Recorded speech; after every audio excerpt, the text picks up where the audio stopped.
إن الحمد لله نحمده ونستعينه ونستغفره ونعوذ بالله من شرور أنفسنا ومن سيئات أعمالنا من يهده الله فلا مضل له ومن يضلل فلا هادي له وأشهد أن لا إله إلا الله وحده لا شريك له وأشهد أن محمدا عبده ورسوله أما بعد يا أيها الذين آمنوا اتقوا الله حق تقاته ولا تموتن إلا وأنتم مسلمون يا أيها الناس اتقوا ربكم الذي خلقكم من نفس واحدة وخلق منها زوجها وبث منهما رجالا كثيرا ونساء واتقوا الله الذي تساءلون به والأرحام إن الله كان عليكم رقيبا يا أيها الذين آمنوا اتقوا الله وقولوا قولا سديدا يصلح لكم أعمالكم ويغفر لكم ذنوبكم ومن يطع الله ورسوله فقد فاز فوزا عظيما أما بعد فإن خير الحديث كتاب الله وخير الهدي هدي محمد صلى الله عليه وسلم وشر الأمور محدثاتها وكل محدثة بدعة وكل بدعة ضلالة وكل ضلالة في النار أما بعد اللهم إني أسألك علما نافعا ورزقا طيبا وعملا متقبلا اللهم إني أعوذ بك من عذاب القبر ومن عذاب جهنم ومن فتنة المحيا والممات ومن شر فتنة المسيح الدجال رب اشرح لي صدري ويسر لي أمري واحلل عقدة من لساني يفقه قولي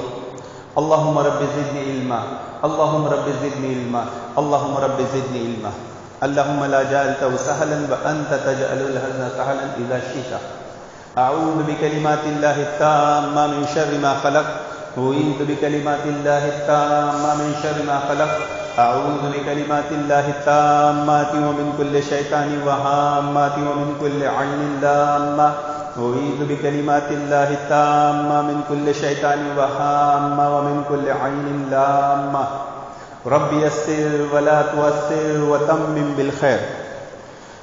بے شک تمام تعریف اکیلے اللہ وحدہ لا شریک کے لیے سزاوار، ہم اس کی حمد بیان کرتے ہیں، مجھ سے مدد طلب کرتے ہیں، مجھ سے توبہ کرتے ہیں، مجھ سے مغفرت طلب کرتے ہیں۔ ہم اللہ رب العالمین کی ایسی حمد بیان کرتے ہیں جو مکمل مسلسل موسلادھار ہے، اور اس کی یک بعد دیگر نازل ہونے والی نعمتوں کا شکر ادا کرتے ہیں، ایسا شکر جس میں مسلسل اضافہ ہوتا رہے، اور بے پناہ درود و سلام اللہ کے نبی صلی اللہ علیہ وسلم اور آپ کے اصحاب پر۔ اللہم صلی علی محمد وعلی آل محمد کما صلیت علی ابراہیم وعلی آل ابراہیم انک حمید مجید اللہم بارک علی محمد وعلی آل محمد کما بارکت علی ابراہیم وعلی آل ابراہیم انک حمید مجید۔ حاضرین جمعہ، میرے دین ملی اسلامی بھائیوں، پردہ نشین خواتین و حضرات اور میری ماں و بہنوں، آج کے خطاب کا عنوان حالت حاضرہ کے مطابق کہ جماعت اہل حدیث کو سب سے زیادہ ضروری اہم چیز منہج سلف ہے۔ بڑا ہی افسوس کا مقام ہے اور المیہ ہے ہماری جماعت کے لیے محترم حاضرین کہ آج ایک منہج اہل حدیث والا، مسلک اہل حدیث والے سے اگر پوچھ لیا جائے کہ بھائی تم اہل حدیث کیوں ہو، اہل حدیث ہونے کی علامت کیا ہے، اہل حدیث ہونے کی پہچان کیا ہے، تو وہ اس سے زیادہ نہیں بولے گا کہ ہاں میرا نام اہل حدیث ہے، میں نے اپنے آپ کو اہل حدیث کی طرف منسوب کیا۔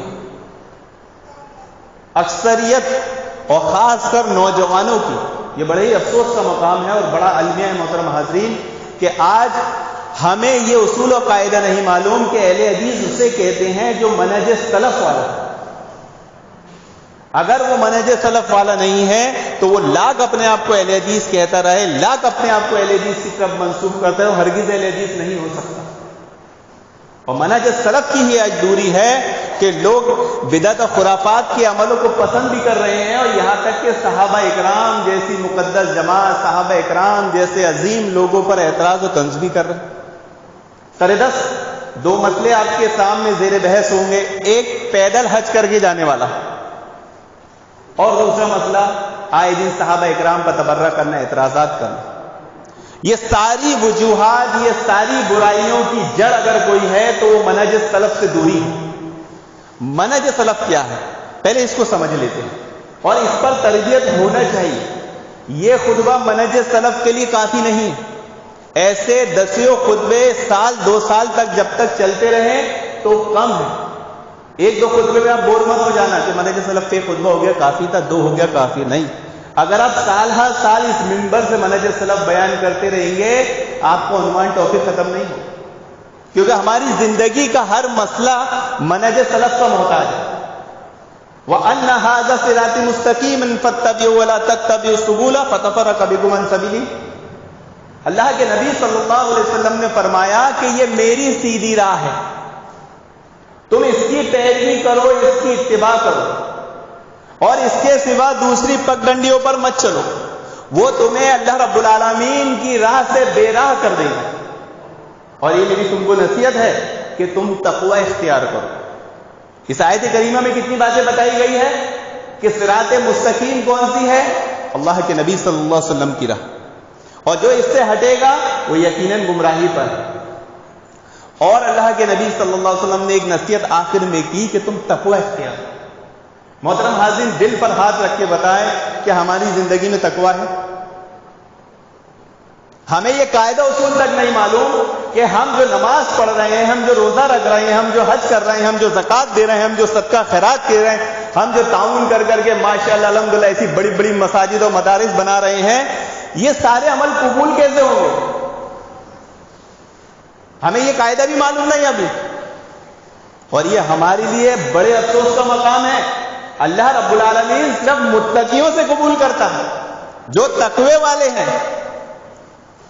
تو ہمیں اس بات کو ذہن نشین رکھ لینا چاہیے اور ہمیشہ غور کرتے رہنا چاہیے کہ کیا ہم اللہ سے ڈرنے والے ہیں؟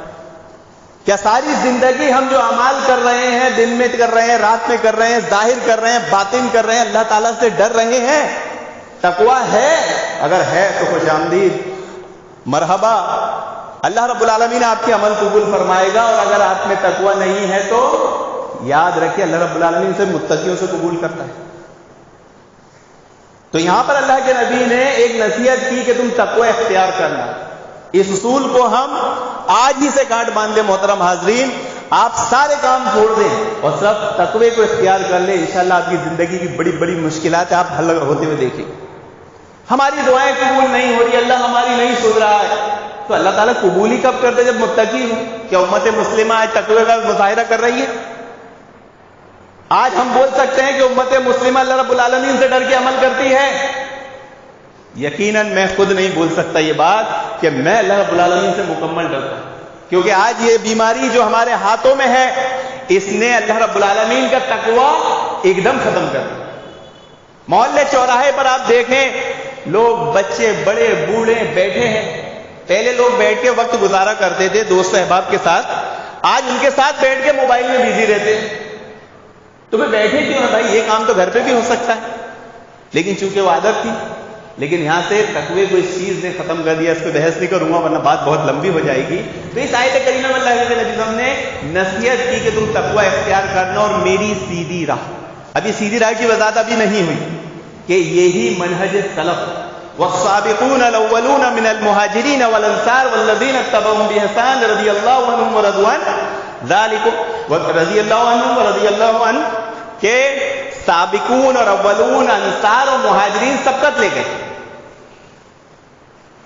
اور جو لوگ اخلاص کے ساتھ ان کی پیروی کرے، احسان کے ساتھ، اللہ رب العالمین اس سے راضی، وہ اللہ رب العالمین سے راضی۔ وعد لهم جنات تجری تحتها الانہار خالدین فیہا ابدا ذالک الفوز العظیم۔ اللہ رب العالمین نے ان کے لیے ایسے باغات تیار کر رکھے ہیں جن کے نیچے نہریں بہ رہی۔ دیکھیے اس میں قاعدہ بتایا گیا۔ ہم آج تک کیا سمجھتے تھے کہ اللہ رب العالمین کن سے راضی ہے؟ مومنین کی جماعت سے، صحابہ اکرام کی جماعت سے. ہم اس لائق ہیں. محروم اس آیت میں قاعدہ بتایا گیا کہ جو صحابہ اکرام کے طریقے پر اخلاص کے ساتھ چلے گا، احسان کے ساتھ چلے گا، اللہ رب العالمین ان سے راضی ہے اور وہ اللہ سے راضی ہے. تو ہمیں نا امید نہیں ہونا چاہیے، بس ہمیں اپنی زندگی منہج سلف کے مطابق گزار دینا چاہیے. فَإِنْ آمَنُوا بِمِثْلِهِ مَا آمَنْتُمْ بِهِ فَقَدْ اهْتَدَوْا. اگر وہ ایمان لائے تمہاری طرح تو فلاح پائے، اگر اختلاف کریں گے تو صحیح گمراہی میں ہے. کس کے ایمان کی بات چل رہی ہے؟ کس کے مطابق ایمان کی بات چل رہی ہے؟ مومنین صحابہ اکرام کے ایمان. ہر اہل حدیث کو اس پر غور کرنا چاہیے کہ اس کا طرز عمل منہج سلف والا ہے کہ نہیں. اور صرف اہل حدیث ہی کیوں محترم ناظرین، ہر مسلمان کو، چاہے وہ دیوبندی ہو، چاہے بریلوی ہو، چاہے کسی مسلک کا ہو، سب کے لیے یہ اصول حجت ہے. اور اگر وہ اس اصول پر نہیں چلتا ہے وہ کسی قیمت پہ حق جماعت نہیں بلکہ اس گروہ میں شامل ہے جسے اللہ رب العالمین جہنم میں ڈالے گا. وَمَن يُشَاقِقِ الرَّسُولَ مِن بَعْدِ مَا تَبَيَّنَ لَهُ الْهُدَىٰ وَيَتَّبِعْ غَيْرَ سَبِيلِ الْمُؤْمِنِينَ نُوَلِّهِ مَا تَوَلَّىٰ وَنُصْلِهِ جَهَنَّمَ وَسَاءَتْ مَصِيرًا. کیا فرمایا اللہ رب العالمین نے؟ راہ ہدایت آنے کے بعد جو نبی کی راہ چھوڑ دے اور مومنین کی راہ چھوڑ دے. مومنین سے مراد کون ہے؟ صحابہ اکرام، تبع تابعین، زمانہ خیر القرون کے لوگ. تو اللہ رب العالمین اس کو اسی طرف چلائے گا اور لے جا کر جہنم میں ڈال دے گا، اور یہ پہنچنے کی بہت بری جگہ ہے. تو کامیابی کس پر ہے؟ منہج سلف. اور وہ کیا ہے؟ نبی کریم صلی اللہ علیہ وسلم، صحابہ اکرام کی سیدھی راہ. بات ابھی بھی سمجھ میں نہیں آئی. بعض لوگ اہل حدیث میں سے منہج سلف پر اعتراض کر دیے. میں ناگور میں خطبہ دیا منہج سلف کی اہمیت پر، عشاء بعد 10 منٹ میں اہل حدیث میں ہی سے اٹھا، منہج سلف کہاں سے لائے تم نے؟ نعوذ باللہ، استغفر اللہ. بولے ہمارے لیے اللہ اور اس کے رسول کا طریقہ کافی ہے. بات صحیح ہے، لیکن وہ بیچارہ سمجھا نہیں منہج سلف ہے کیا. آپ بھی اشکال میں پڑ گئے ہوں گے کہ بھئی آج تک تو ہم نے قال اللہ قال رسول سنا تھا کہ اللہ اور اس کا رسول ہمارے لیے کافی ہے، اور جب مقلدین سے گفتگو ہوتی تھی ہم یہی کہتے تھے. اب یہ تیسرا قاعدہ کہاں سے آ گیا کہ کیا اللہ کی راہ، رسول کی راہ اور مومنین کی راہ؟ تو منہج سلف کسے کہتے ہیں یہ بات کو سمجھ لیجئے. اور بہت آسانی سے جو لوگ نہیں سمجھ پاتے وہ اس میں دھوکہ کھا جاتے ہیں. اور یقیناً اگر میں کہوں کہ نہیں دلیل 2 نہیں 3 ہے تو آپ بول سکتے ہیں. میں نے یہاں دلیل 3 نہیں کہا، دلیل 2 ہی ہے، اللہ اور اس کے رسول کی بات. لیکن اللہ اور اس کے رسول کی بات کو سمجھیں گے کیسے؟ آپ کی سمجھ سے، میری سمجھ سے، آپ کی سمجھ سے نہیں. اس بات کو، اس آیت کو، اس حدیث کو سمجھنے کا قاعدہ کیا ہے؟ منہج سلف.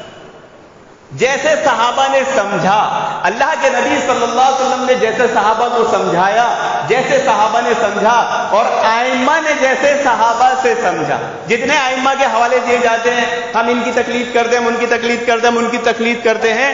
اگر اس بات پر آپ غور کرو گے تو وہ امام یہی بات سمجھاتے ہیں کہ یہ مسئلہ ہو گیا، صحابہ نے ایسے سمجھا، صحابہ نے یہ عمل کیا، صحابہ نے ایسا کر کے بتایا، صحابہ نے ایسا کر کے دیا.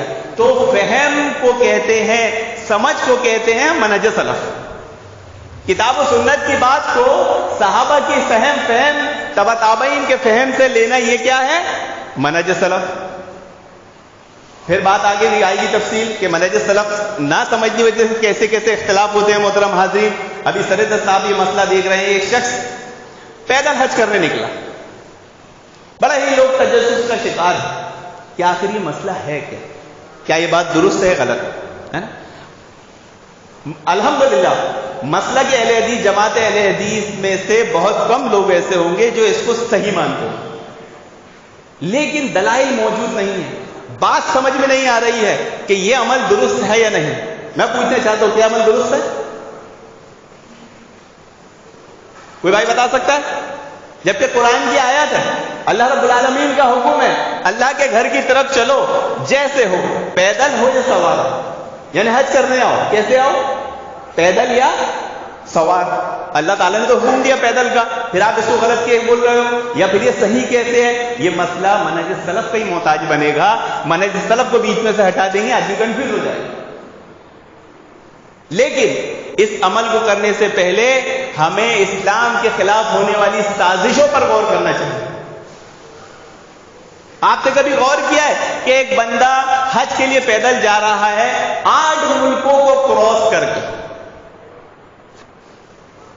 آپ جاؤ, آپ کو ملے گا ویزا؟ پاکستان کا ویزا لینے میں آدمی ایسے ڈرتا ہے, پاکستان کے لوگوں سے بات کرنے میں ڈرتا ہے. اس بندے کو پاکستان, افغانستان, ایران, عراق سب جگہ کا ویزا مل رہا ہے. غور کیا اس بات پر. اچھا یہ بندہ کشمیر کا بھی تو ہو سکتا تھا, یہ کیرلا کا ہی کیوں؟ غور کیے اس بات پر؟ نہیں, اس سے پہلے آپ کو غور کرنا پڑے گا. ابھی چند سال پہلے, 1 سال 2 سال پہلے میرے پاس ویڈیو ہے. قزاقستان, رشیا کے پاس ایک ملک ہے, رمضان کر کے جو شخص ہے جسے وہ بہت سارے مسلمان ہیرو سمجھتے ہیں, بہت بڑا مجاہد سمجھتے ہیں, اصل میں وہ صوفی ہے. اس نے ایک کانفرنس کرایا, کس کے خلاف؟ سعودی عرب کے خلاف. منہج سلف پھیل رہا ہے پوری دنیا میں, مسلک اہل حدیث پھیل رہا ہے پوری دنیا میں. اس دعوت کو روکنے کے لیے قزاقستان میں پوری دنیا کے صوفیوں کی کانفرنس ہوئی. ویڈیو ہے میرے پاس, جمعہ بعد دیکھ لو. اس میں انہوں نے کہ جس طرح منہج سلف مسلک اہل حدیث پھیل رہا ہے اور دنیا سے تقلید اور صوفیت کا نام و نشان مٹ رہا ہے, اس کو کیسے بچایا جائے, اپنی دعوت کو کیسے عام کیا جائے. تو یہ پیدل حج کر کے جانا حضرات, یہ اسی صوفیزم کی دعوت ہے. کیا ہے؟ اسی صوفیزم کی دعوت ہے. اور اس کے لیے انہوں نے بڑے غور و فکر کے ساتھ ایک بندے کو کھڑا کدھر سے کیا؟ کیرلا سے. کشمیر سے کھڑا کرتے تو وہ ادھر کی ادھر پاکستان چلے جاتا, کسی کو شاید ہندوستان میں پتہ چلتا نہیں. وہ پورا ملک کراس کرے, پورے ملک میں ہوا بنے, پورے ملک میں لوگ جانے, پورے ملک میں لوگ سمجھے کہ یہ عمل ہو رہا ہے. یہ بندے کو وہاں سے سوچ سمجھ کے ایک صوفیزم کی چال سازش کے تحت کھڑا کیا گیا, پھر اسے پورے 8 مسلم ممالکوں سے گزار کر مکہ پہنچایا جا رہا ہے 2-3 سال. آپ دیکھیں الحمدللہ مسجد بھری ہے. ہم سب مل کر مسلک اہل حدیث کی دعوت ایسے نہیں کر سکتے جو صوفیزم کی دعوت کو لے کر ایک بندہ اکیلا کھڑا ہو گیا. ہم دعوت کرنے جائیں گے, ہماری دعوت میں کتنے لوگ رکاوٹ بنیں گے. اس کی دعوت کو دیکھیے, لوگ کیسے سر آنکھوں پہ بٹھا رہے ہیں, کیسے اس کو ویلکم کر رہے ہیں. پولیس اس کا استقبال کر رہی ہے, لوگ اس کا شہر شہر استقبال کر رہے ہیں. کیا یہ منہج سلف ہے؟ ہرگز نہیں. سنن ترمذی کی روایت ہے, ایک عورت نے منت مانگی کہ اگر میری منت پوری ہو جائے گی تو میں پیدل حج کروں گی. اللہ کے نبی صلی اللہ علیہ وسلم نے فرمایا تیری اس منت کی اللہ کو حاجت نہیں ہے, تو سواری کر لے. تو کیا کر, سوار ہو جا. اپنے آپ کو ہلاکت میں ڈالنے کا حکم نہیں دیا اللہ تعالیٰ نے. کسی عبادت کے تعلق سے اللہ تعالیٰ نے کہا کہ تم نماز پڑھ تو اتنی پڑھ کہ تو ہلاک ہو جا یا اپنے آپ کو تکلیف مصیبت میں ڈال لے, تو روزہ رکھ, تو ایسے نہیں. بلکہ اللہ کے نبی کا کیا حکم ہے؟ اتنا عمل کرو جتنی تم میں طاقت ہے. کتنا عمل کرنا ہے؟ اتنا عمل کرو جتنی تم میں طاقت ہے, اس سے زیادہ نہیں کرنا ہے. تو پھر یہ عمل کیوں کیا جا رہا ہے محترم حاضرین؟ 8 ملکوں کا سفر پیدل حج کرنے جا رہے ہیں. کیا سواری نہیں ہے؟ کیا اسباب نہیں ہے؟ اور وہ کوئی غریب مسکین بھی نہیں ہے کہ چلو اس کے پاس پیسہ نہیں تھا اس نے یہ عمل کیا. آج اگر ایک محتاج غریب مسکین کھڑا ہو جائے کہ بھائی مجھے حج کرنا ہے, میرے پاس پیسہ نہیں ہے, تو ڈونیشن سے اس کے انتظام ہو جائے گا, ٹکٹ کا ہو جائے گا کہ نہیں. پھر اس نے ساری اسبابوں کو چھوڑ کر یہ طریقہ کیوں ایجاد کیا؟ یہ اس بات کی واضح دلیل ہے کہ صوفیزم کی دعوت کو عام کرنے کی ایک بہت بڑی سوچی سمجھی سازش ہے. اسباب کا انکار کرنے والے کے تعلق سے کیا ہے؟ میں اس مسجد میں کھڑا ہو جاؤں, الحمدللہ ہم مائک ہے, یہ مائک ہے نہیں, مائک کی ضرورت نہیں, ہٹاؤ, میری آواز تو وہاں تک پہنچ جائے گی تو کیا ہوگا؟ خطبہ تو ہو جائے گا, آپ غلط بھی نہیں بول سکتے. لیکن قاعدہ کیا نکلے گا؟ جو اسباب کا انکار کرے اس کی عقل میں کمی. جب اللہ رب العالمین نے اسباب پیدا کر دیا ہے تو دعوت تبلیغ اور دین کے کام میں ان اسبابوں کو اختیار کیا جائے. اب مسجد ہے, عبادت کی جگہ, کچی ہوتی تو بھی نماز ہو جاتی, پکی ہوگی تو بھی ہو جائے گی, سادگی والی ہوتی تو بھی ہو جاتی, اچھی بنی تھوڑی الحمدللہ اس میں بھی ہو جاتی. تو پھر ہم کیوں بناتے ہیں؟ یہ اسباب ہے بھائی, اسباب. اس کے اگر نہیں بنائیں گے لوگ بولیں گے دیکھو اپنے گھروں کو تو تاج محل بناتے ہیں اور اللہ کے گھر کو ایسے ہی چھوڑ دیے. اور آدمی تھوڑا زیادہ خرچہ کر دے, ارے اتنا فضول خرچی کرنے کی کیا ضرورت ہے؟ تو بھائی اپنے گھر میں تو دیکھو کہ جب تم سادگی والا کھانا کھا سکتے ہو تو پھر آیا ہر ہفتے پارٹی کیوں کر لیتے ہو؟ کیوں 500 100 200 پتی دے کر خوب پارٹیاں ہفتہ سیل کر لیتے ہو؟ وہاں کی یاد نہیں آتی بھائی سادگی زندگی میں اختیار کرے. اللہ رب العالمین کا گھر اچھا بنانے میں سادگی یاد آنے لگ جاتی ہے. لیکن اس کا یہ مطلب نہیں کہ ہم غیر ضروری کام کر کے مسجد میں زیادہ پیسہ لگائیں. ہاں اعتدال کی راہ، افراط و تفریط سے بچتے ہوئے اعتدال کی راہ اختیار کی جائے. وہاں کا عرف، وہاں کی عوام، وہاں کا مزاج جان کر خرچ کیا جائے اور اس میں کوئی حرج نہیں ہے. اگر آپ نے عالیشان مسجد بنائی، اللہ رب العالمین آپ کے شوق کو بڑھائے، آپ کے جذبے کو بڑھائے اور ایسی 10 مسجد آپ بنائے، آپ کے درمیان ہونے والے ہر طرح کے اختلاف کو ختم فرمائے. تو بات یہ ہو رہی تھی محترم حاضرین کہ جو اسباب کا انکار کرے اس کی عقل میں کمی ہے. انہوں نے اسباب کا انکار کر دیا، پیدل، جبکہ آج فلائٹ ہے، پانی کا جہاز ہے، کار ہے. اب اس سے کیا ہوگا؟ اس سے ایک بنیاد رکھ دیا محترم. اب کوئی بندہ کچھ دن بعد کھڑا ہوگا، بولا میں سائیکل پر جاؤں گا، ملے گا اس کو ویزا؟ بولا پیدل جانے میں تھوڑا ٹائم لگ رہا ہے، سائیکل پہ جاؤں گا تو کیا ہو جائے گا؟ وہ 2 سال 3 سال کا سفر کتنے میں ہو جائے گا؟ 1 سال میں ہو جائے گا. پھر کوئی بندہ کھڑا ہوگا، میں بائک پہ جاؤں گا. کوئی بندہ کھڑا ہوگا، میں کار میں جاؤں گا. کوئی بندہ کھڑا ہو جائے گا، بولے میں میرے ابا کو پٹ گولی پہ ڈھا کے لے جاؤں گا. تو اس طرح یہ صوفیزم کی دعوت پھیلتے رہے گی، چلتے رہے گی، صرف اس وجہ سے کہ منہج سلف سے دوری کا نتیجہ. اور کوئی سنت والا عمل کر لے اس کو لوگ سر آنکھوں پہ نہیں بٹھاتے. جو منہج سلف سے دوری والا عمل کر رہے ہیں اس کا استقبال ہو رہا ہے.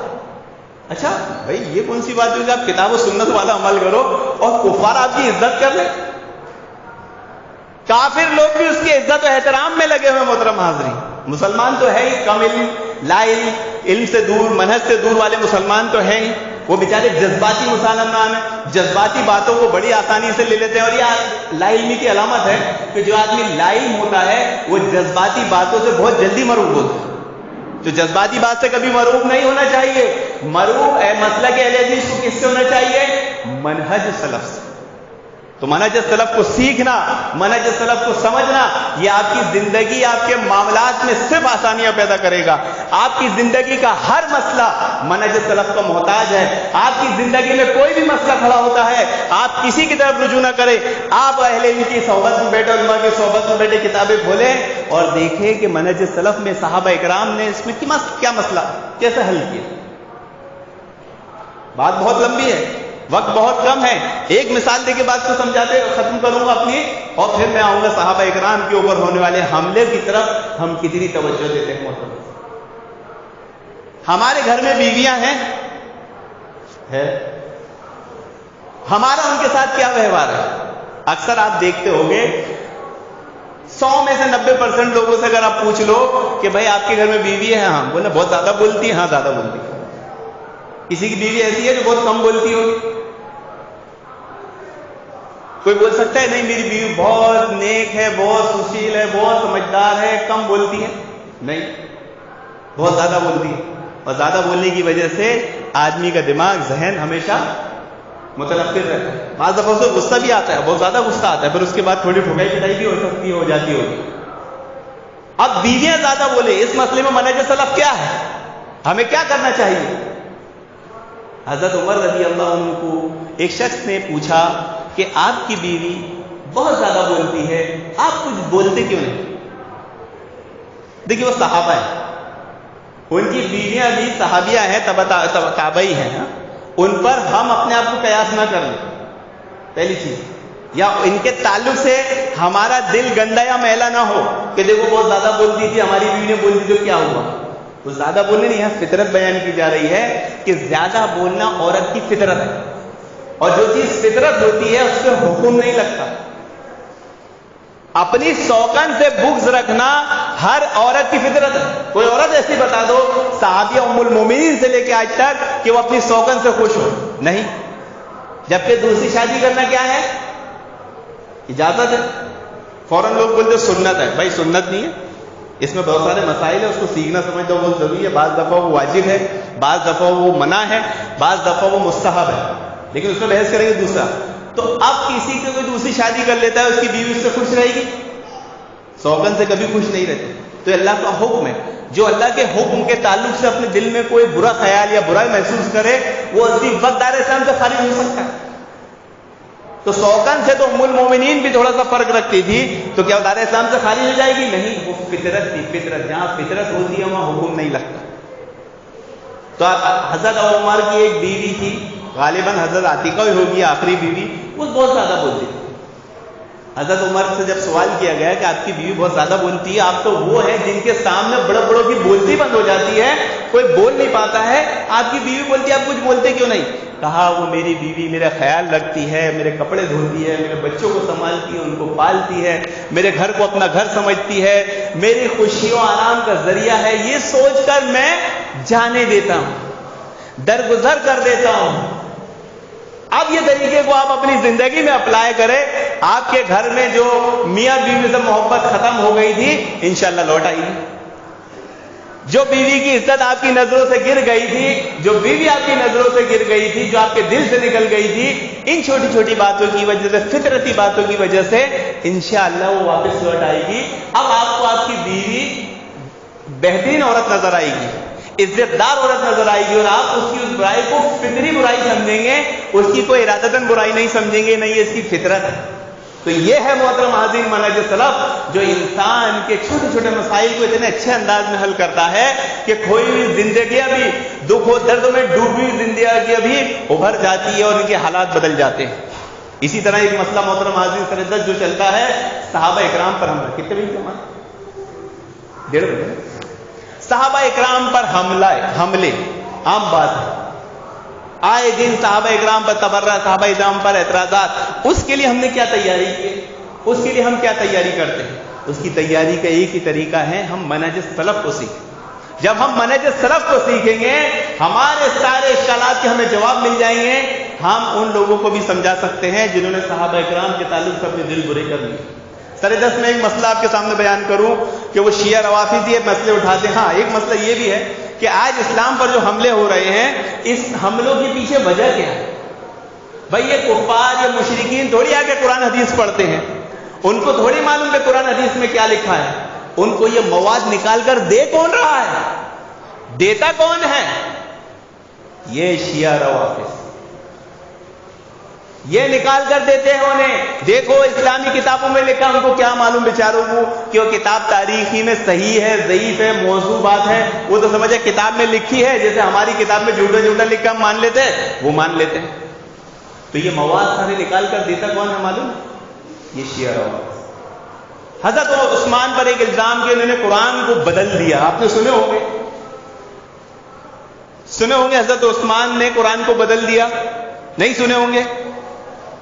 آخر یہ اعتراض آپ نے نہیں سنے, لیکن کفاروں کو کیسے پتا ہے؟ وہ رنگیلا رسول کتاب لکھنے والے کو کیسے پتا ہے؟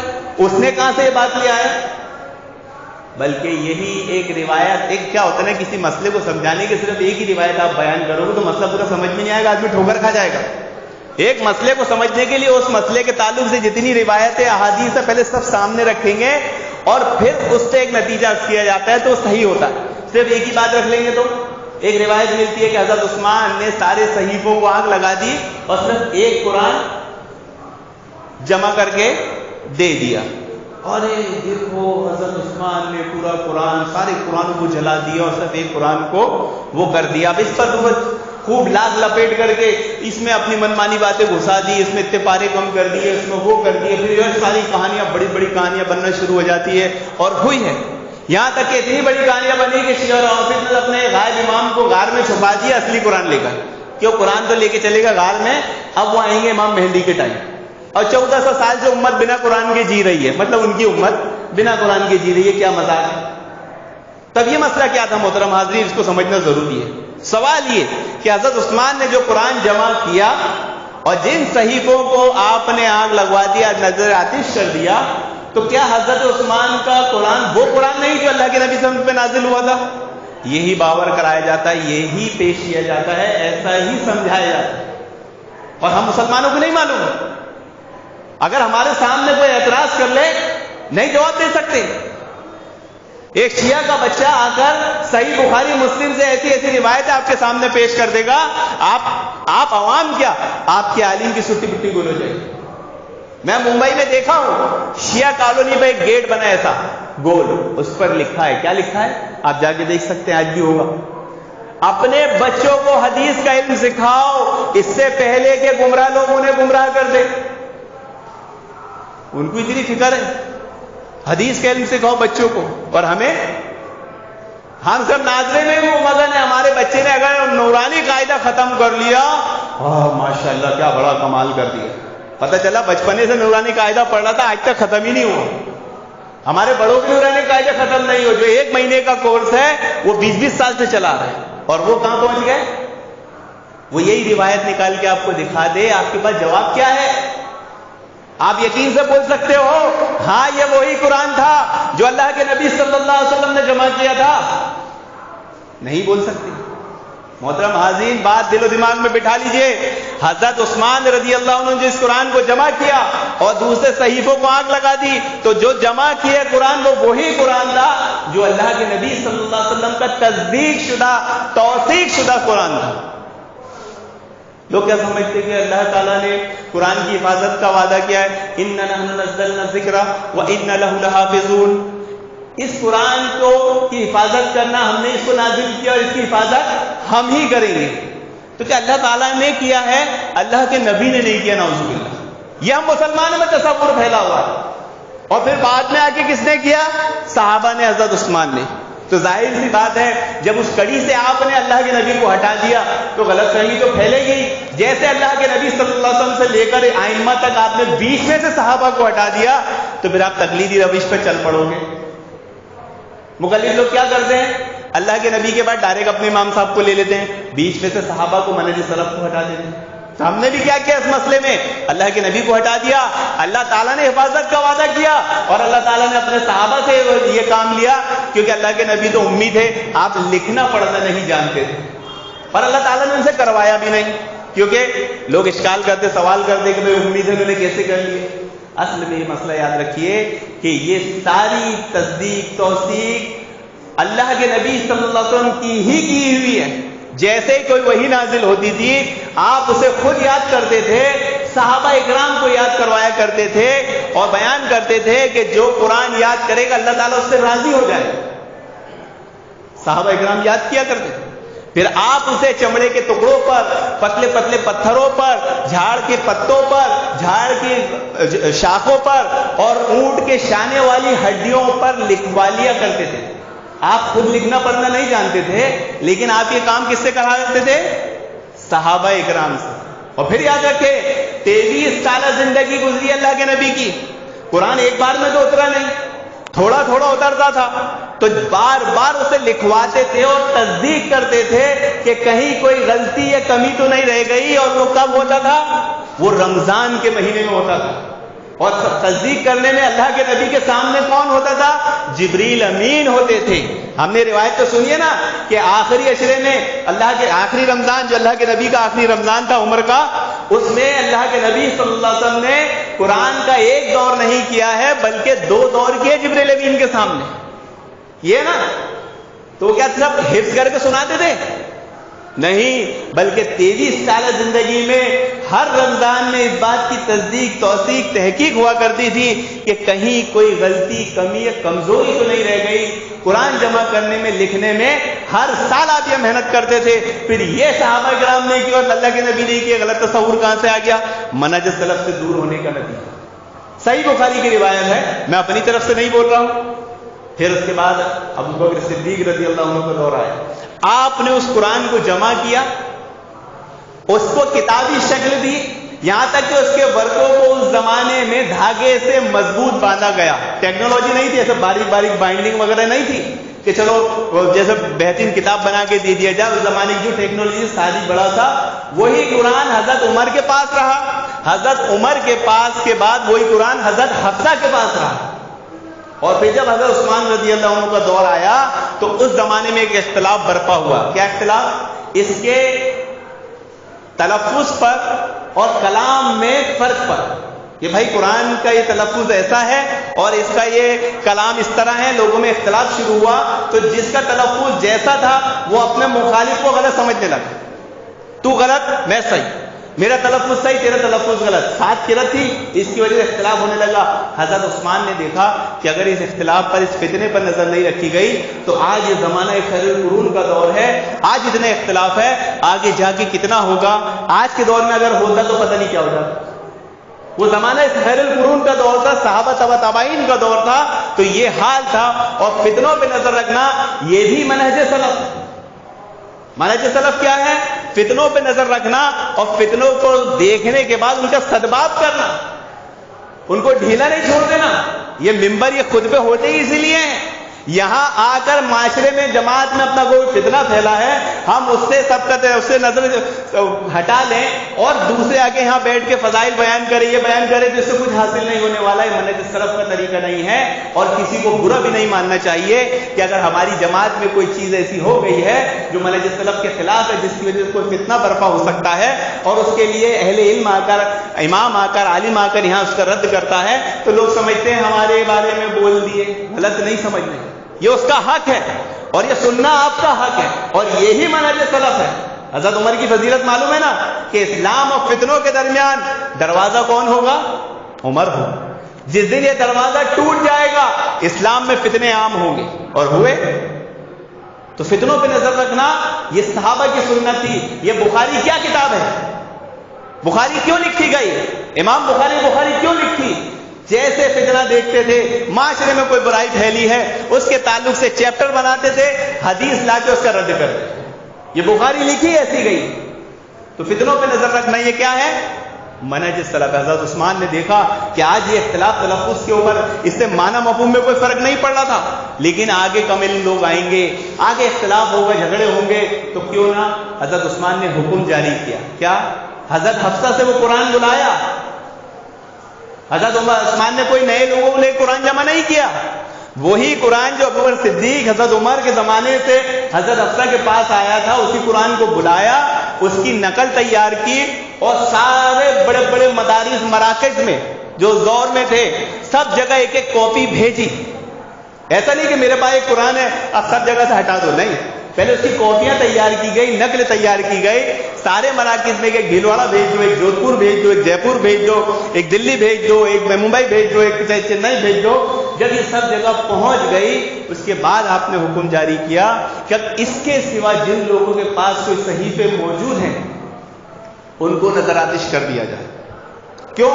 کیونکہ اس کے سوا جس کے پاس بھی جو صحیفہ موجود ہے وہ اللہ کے نبی صلی اللہ علیہ وسلم سے تصدیق شدہ نہیں ہے۔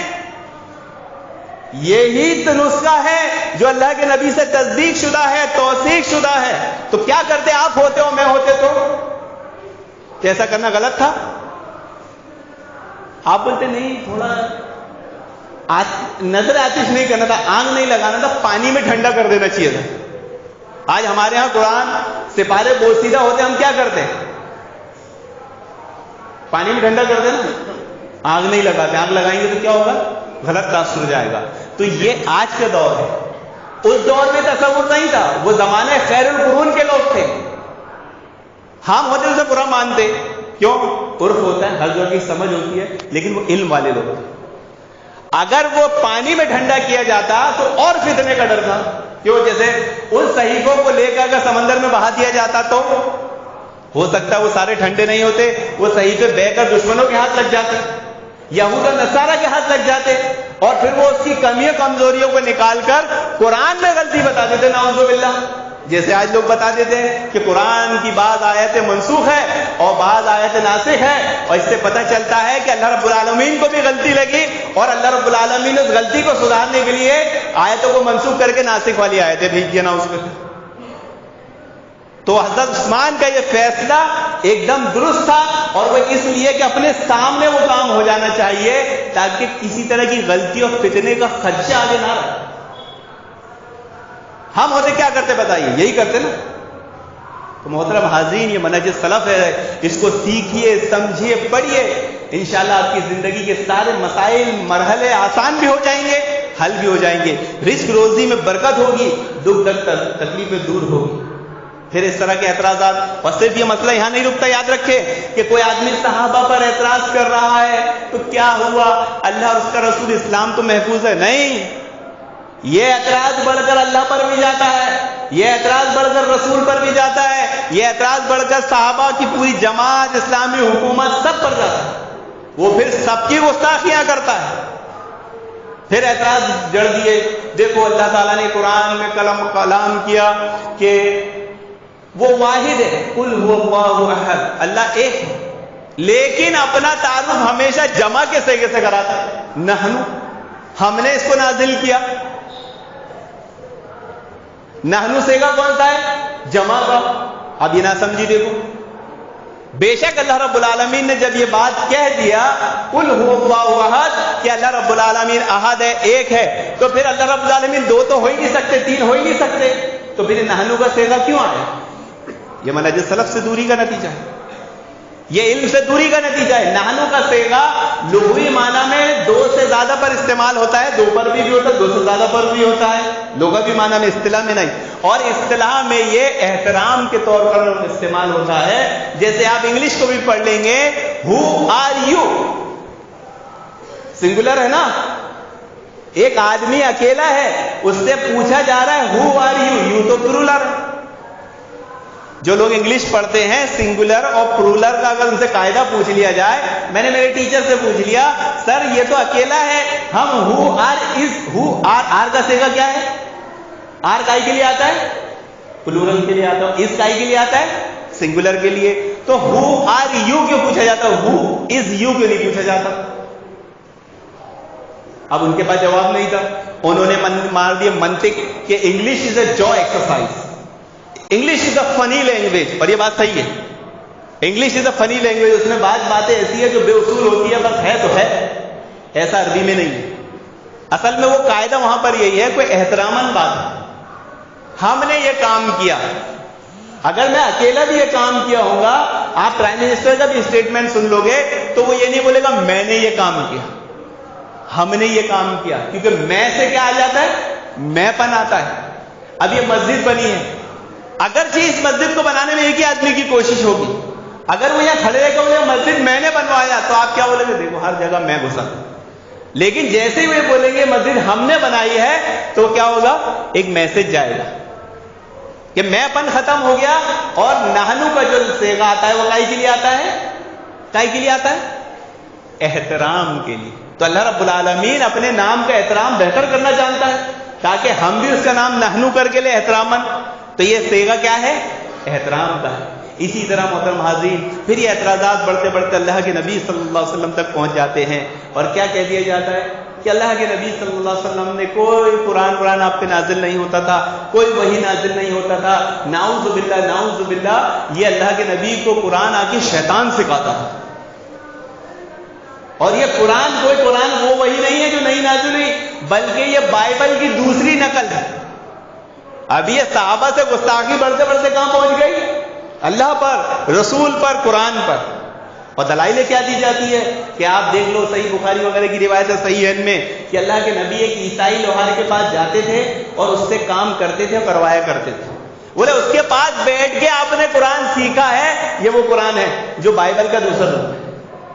تو قرآن میں ایک آیت مل جاتی ہے کیا کہ اس میں وہی باتیں ہیں ملی جلی جو پہلی آسمانی کتابوں میں نازل کی گئی، اس بات کو انہوں نے پکڑ لیا اور اس کو جوڑ توڑ کر کے سمجھانے لگے۔ منہج سلف سے دوری کا نتیجہ۔ وہ لوہار جو کسی غیر زبان کا مالک تھا، مطلب وہ عربی داں نہیں تھا، عربی لوہار نہیں تھا، یہ کیسے ہو سکتا ہے کہ جس کی زبان ہی دوسری ہو وہ عربی کی فصیح بلیغ عبارتوں کو اللہ کے نبی کو سمجھائے سکھا؟ کوئی ہندوستانی کسی کو عربی اچھے سے سکھا سکتا ہے؟ نہیں سکھا سکتا کسی عرب کو۔ تو وہ لوہار تو دوسرے علاقے کا تھا۔ پھر حضرت خدیجہ رضی اللہ عنہ کے ایک رشتہ دار جن کے پاس اللہ کے نبی وحی نازل ہونے کے بعد سب سے پہلے حضرت خدیجہ ان کے پاس لے کے گئے تھے، نوافل بن ورقہ، وہ یہودی تھے لیکن عرب نسل کے تھے، وہ عیسائی تھے، عرب نسل کے تھے، انہوں نے عیسائی مذہب کو قبول کر لیا تھا، لیکن عیسائی مذہب کو قبول کرنے کے بعد بھی بڑے علم والے تھے، بڑے ہی وہ تھے۔ 5 منٹ دوں گا، آپ کا وقت زیادہ ہو گیا، معذرت چاہتا ہوں، بات پوری ہو جائے۔ وہ اللہ کے نبی سے صرف 2 بار ملے۔ ان لوگوں نے کہہ دیا کہ انہوں نے اللہ کے نبی نے قرآن ان سے سیکھی، بائبل کا دوسرا روپ وہاں سے آیا، جبکہ وہ اپنی زندگی میں اللہ کے نبی صلی اللہ علیہ وسلم سے 2 بار ملے۔ ایک بار مکہ میں جب آپ کو دیکھا اور آپ کے پیشانی پر نور دیکھا نبوت کا، وہ پہچان گیا یہ بندہ آگے جا کے نبی بنے گا، تو انہوں نے اللہ کے نبی کی پیشانی کا بوسہ لیا. اور پھر اس کے بعد جب آپ پر پہلی وحی نازل ہوئی آپ گھبرائے تو حضرت خدیجہ نے ان کو انہی کے پاس لے کے گئی تھی اور انہوں نے ہمت دی تھی 2 بار. اور وہ انتقال کر گئے اللہ کے نبی کی نبوت کے اعلان کے 3 سال بعد. اور قرآن کتنے دن میں نازل ہوا؟ 23 سال میں.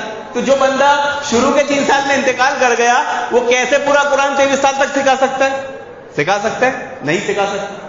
پھر اعتراض کرتے تھے کہ اللہ کے نبی نے جو قرآن سیکھا ہے یہ یہود و نصارہ سے بحث و مباحثہ کر کے سیکھا. یہ بھی لا علمی منہج سلف سے دوری کا نتیجہ. اللہ کے نبی صلی اللہ علیہ وسلم کی 23 سالہ زندگی میں 13 سالہ زندگی مکی زندگی ہے اور 10 سالہ زندگی مدنی زندگی ہے. اور یہ بحث و مباحثے کا مرحلہ جو تھا یہ مدنی زندگی میں تھا، مکی زندگی میں نہیں تھا. تو 13 سال تو آپ کتاب و سنت کی توحید کی دعوت دیتے رہے، کوئی بحث و مباحثہ نہیں کیے. تو پھر یہ 10 سال میں پورا قرآن کیسے سیکھ لیے؟ کوئی بحث و مباحثہ میں سیکھ سکتا ہے؟ پھر ایک اعتراض کر دیے اللہ کے نبی صلی اللہ علیہ وسلم باہر جا کر بھی سیکھتے تھے. آج مسلمان کو یہ نہیں معلوم کہ اس کا پیارا رسول، اس کا پیارا نبی کبھی مکہ سے مدینہ سے باہر گیا ہے تو کتنے بار گیا ہے؟ صرف 3 بار.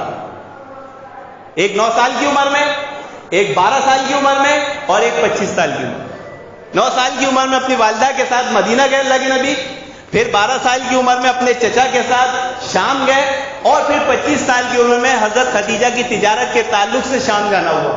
تو کیا کوئی بندہ 3 بار سے باہر کا سفر کرے اور قرآن جو اتنی عظیم کتاب ہے، عربی کا فصیح اور بلیغ مجموعہ ہے، وہ سیکھ کے آ جائے؟ ممکن ہے؟ نہیں. تو محترم حاضرین، یہ ساری برائیوں کی جڑ منہج سلف سے دوری ہے. ہماری کمزوریوں کی جڑ منہج سلف سے دوری ہے. دنیا میں فتنوں کی جڑ منہج سلف سے دوری ہے. آج ہو سکتا ہے کہ بہت سارے لوگوں کے سامنے یہ جملہ آیا ہو کہ منہج سلف کیا ہے. بہت سارے بچے ابھی نئے آئے ہوں گے، میں پھر سمجھا دوں. لیکن اس مسجد میں نے کبھی ایک عمل دیکھا.